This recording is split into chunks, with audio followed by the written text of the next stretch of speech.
What is going on, New York Giants fans? How you living? Hit Squad back at it with another video. This is going to be a fun one. This is going to be a fun one. And honestly, with the offseason here, I couldn't be more excited. You know, us as Giants fans, man, we all know that we look forward to the offseason a lot quicker than a lot of other teams in the NFL. That's just how it is as a Giants fan. But, you know, I'm really excited to do this video. Join the Hit Squad, man. Join the Hit Squad. Hit that subscribe button. Intercept the like button. Do yourself a favor. Join the Hit Squad. You won't regret it, man.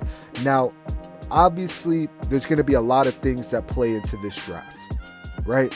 It's going to depend on who the head coach is. It's going to depend on what we do in free agency. But I also wanted to be as realistic as I could. I also wanted to take a couple things into consideration where, you know, such as I think that we can all agree that Jacksonville most likely is going to take Evan Neal at 1. I don't see them trading out of that pick. I love Aiden Hutchinson, but I don't see him falling to 5. I think that it would take heaven and earth to move if Aiden Hutchinson fell to 5. So I wanted to be what I felt was as realistic as I possibly could. And like I said, it's going to be a lot of fun. So let's break this down. Now with the 5th overall pick, I have the New York Giants selecting Ikem Ekwonu, tackle out of NC State. Wow, you can make a very compelling argument that he is even a better tackle than Evan Neal is, who's projected to go number 1 overall to Jacksonville. Ikem Ekwonu, man, he's a aggressive tackle. He has brutal power. I mean, he has solid technique in my honest opinion. When you look at his lateral foot and playing speed, it's pretty solid. I think it's pretty solid. Some people would say that it's average. I think that it's pretty solid. I think this kid plays with tenacity. I don't think that he has the greatest feet, but he's my number 1 prospect. Now, there's a lot of great prospects. I mean, again, you have Evan Neal, you have Charles Cross of Mississippi State, but to me, it's not even close. I really do think Ekwonu is the best tackle prospect in this draft. He also could play guard, so he has that versatility aspect. And look, he did play left tackle at NC State. I think that we'll stick with Andrew Thomas at left tackle. So I would feel more than comfortable kicking Ekwonu to the right side.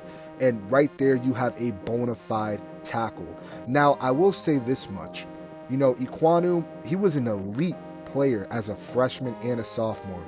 But if you look at his junior year at NC State, he was the best run blocker in the country. In the country. He was the best run blocker in his junior year.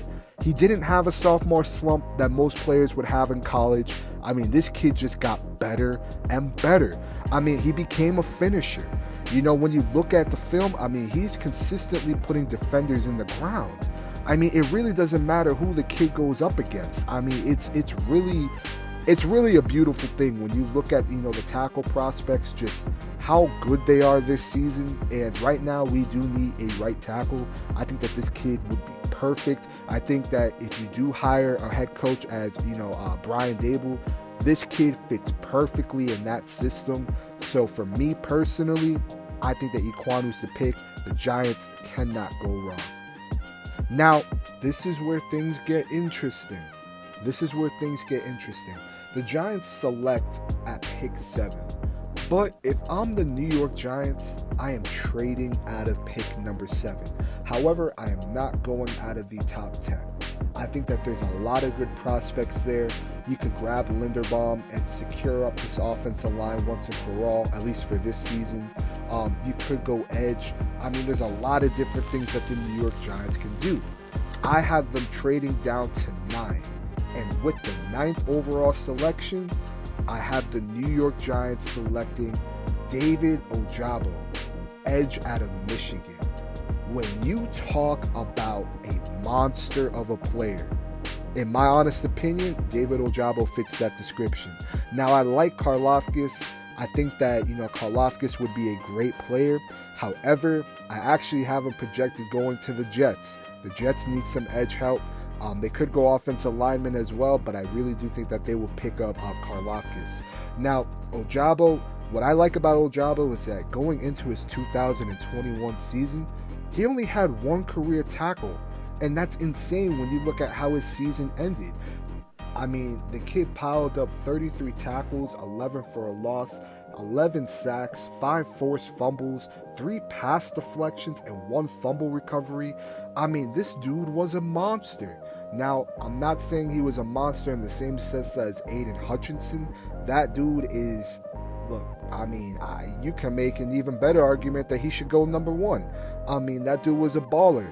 But right next to him, Ojabo did more than enough on that Michigan defense. I mean, when you talk about speed, when you talk about power, I mean, 6'5", 250 pounds, he was a force to be reckoned with. Now, there are things I do like in Ojabo's game. Again, his speed, I mean, look at the film, man. I mean, he can get around the edge with the best of them, in my honest opinion. You know, I honestly do think that he has a lot of speed in his arsenal, which that's only going to aid his pass rush pursuit, right?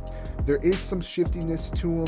You know, what I do like is that he reminds me a lot of Jason Pierre-Paul. I'm just going to say it. He reminds me a lot of Jason Pierre-Paul.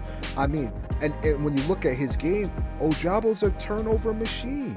He had 5 forced fumbles again in 1 year. Now, I will say this much. There are some downsides to his game. I do think that he needs to be better in the run game. That's where a player like Karlaftis would be a solid pick at. Karlaftis, in my opinion, plays better in the run. I think that Ojabo, that's something that he has to work on. But outside of that, I mean, this kid has power. I mean, there's different packages where, you know, he could be asked to drop back in coverage, which he did do that at Michigan. But in my honest opinion, I want him coming off the ball. And if you tell me that there's a possibility that Wink Martindale could come in here, I mean, could you imagine what he would do with Ojabo and Azeez Ojulari? Man, I mean, that gets me pumped just thinking about how dominant this defense could be. Or even if Patrick Graham were to come back, Patrick Graham could use Ojabo in a lot of different ways. And I know that there's going to be people that say Ojabo doesn't fit the 3-4. The 3-4. I really do think that he does. I really do think that he would fit in the 3-4. I know that, you know, he's more preferred in the 4-3. I definitely see some people talking about that, but in my honest opinion, I really do think that he would fit well in the 3-4. And I think that if you have a good defensive coordinator, whether that's Wink Martindale, Patrick Graham, Vic Fangio, I mean, he's going to be a stud coming off the ball. He really is, man. But that's what I have for you guys. You get your perennial offensive tackle in Ikem Ekwonu. On top of that, you also get your perennial edge rusher in David Ojabo while collecting draft capital. I think it's a win-win. That's an awesome first round in my honest opinion. But let me know what you guys think. What would you have done different? What did you dislike? What did you like? What should I have done different? Let me know below. I mean, we're going to have a lot of content out.